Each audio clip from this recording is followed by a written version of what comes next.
Chapitre 19. Jim Hawkins reprend son récit. La garnison de la Palanque. En apercevant le pavillon, Ben Gunn fit halte, me retint par le bras et s'assit. « À présent, dit-il, ce sont tes amis, pour sûr. »« Il est plus probable que ce sont les mutins, » répondis-je. « Avec ça, insista-t-il, allons donc, dans un lieu comme celui-ci où il ne vient que des gentilshommes de fortune.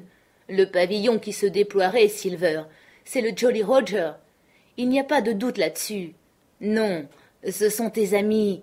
Il y a eu bataille. Du reste, et je suppose que tes amis ont eu le dessus et les voici à terre dans ce vieux fortin construit par Flint il y a des années et des années. Ah, il en avait une caboche, ce Flint. Rune ta part, on n'a jamais vu son pareil. Il n'eut jamais peur de personne, sauf de Silver. Oui, Silver avait cet honneur. Bien, dis-je, c'est possible, et je vous crois. Mais raison de plus pour que je me dépêche de rejoindre mes amis. Nenni, camarade, répondit Ben, pas du tout.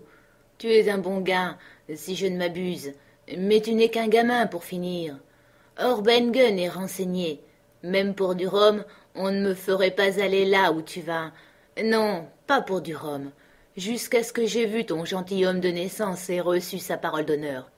Et n'oublie pas mes paroles. Un riche coup, voilà ce que tu diras. Un riche coup, plus de confiance. Et puis, tu le pinces. Et il me pinça pour la 3e fois avec le même air entendu. Et quand on aura besoin de Ben Gunn, tu sauras où le trouver, Jim. La même où tu l'as trouvé aujourd'hui. Et que celui qui viendra porte quelque chose de blanc à la main, et qu'il vienne seul. Ah, et puis tu diras ceci. Ben Gunn, que tu diras, a ses raisons à lui. Bien, répliquai-je, il me semble que je comprends. Vous avez une proposition à faire, et vous désirez voir le chevalier ou le docteur, et on vous trouvera où je vous ai trouvé. Est-ce tout? Et à quel moment, dit, ajouta-t-il? Eh bien, mettons entre midi et 3 heures environ. Bon, et maintenant puis-je m'en aller? Tu n'oublieras pas, demanda-t-il inquiètement. Un riche coup, et des raisons à lui que tu diras. Des raisons à lui, voilà le principal. Je te le dis en confiance. Eh bien donc, et il me tenait toujours. Je pense que tu peux aller, Jim.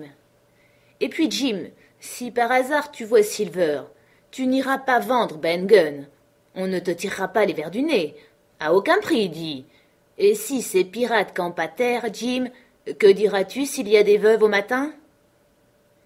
Il fut interrompu par une détonation violente, et un boulet de canon arriva, fracassant les branches, et alla s'enfoncer dans le sable à moins de 50 toises de l'endroit où nous étions arrêtés à causer. À l'instant, nous prîmes la fuite à toutes jambes, chacun de notre côté.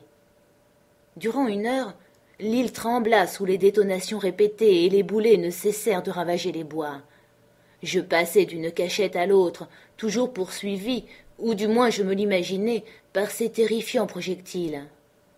Mais vers la fin du bombardement, sans oser encore m'aventurer du côté du fortin, où tombaient la plupart des boulets, j'avais retrouvé mon courage, et après un long circuit dans l'est, je descendis au rivage en me glissant parmi les arbres.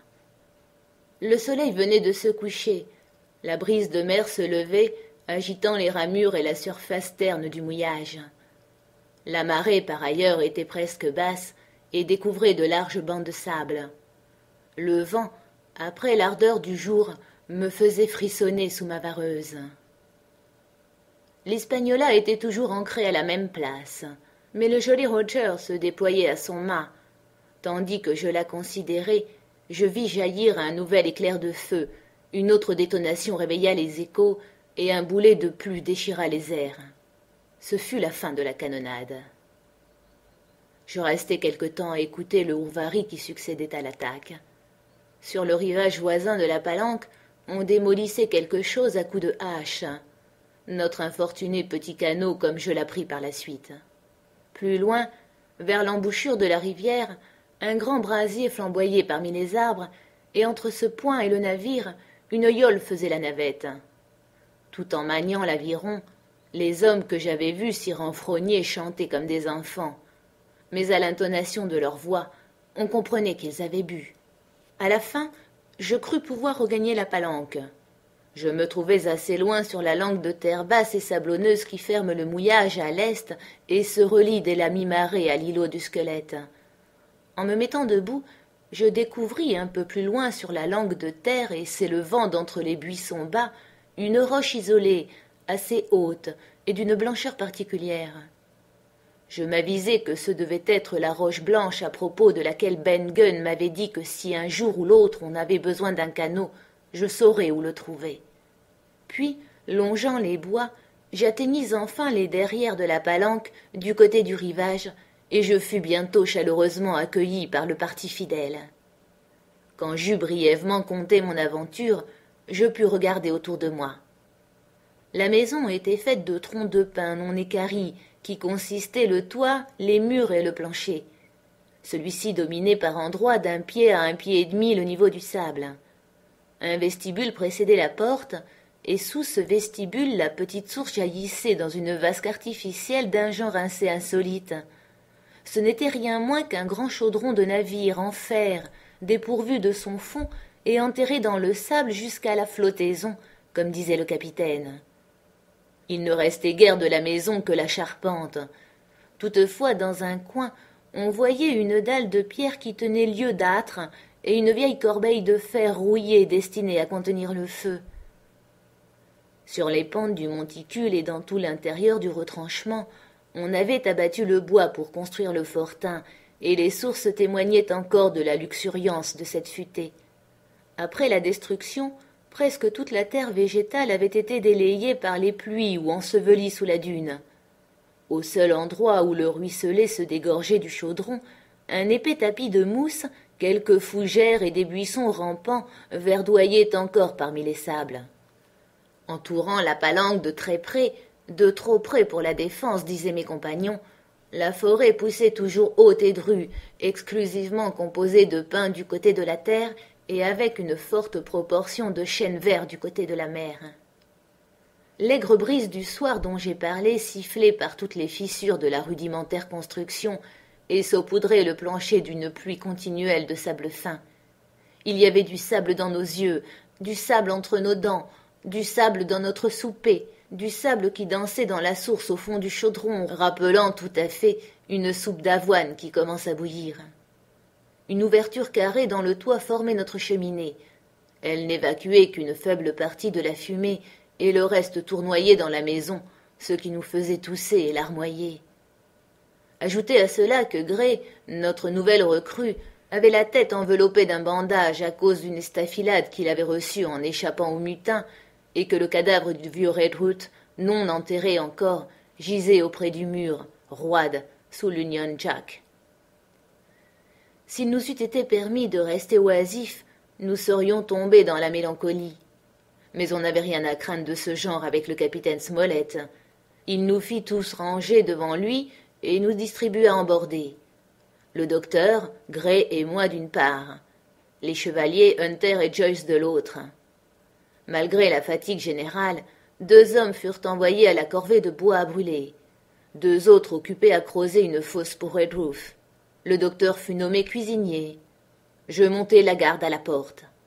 Et le capitaine lui-même allait de l'un à l'autre, nous stimulant et donnant un coup de main où il en était besoin.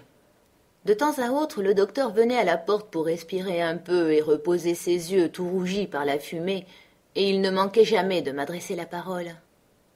« Ce Smollett, prononça-t-il une fois, vaut mieux que moi, Jim, et ce que je dis là n'est pas une mince éloge. » Une autre fois, il resta d'abord un moment silencieux, puis il pencha la tête de côté et me considéra en me demandant « Et ce Ben Gunn, est-il un homme comme les autres ?»« Je ne sais, monsieur, répondis-je.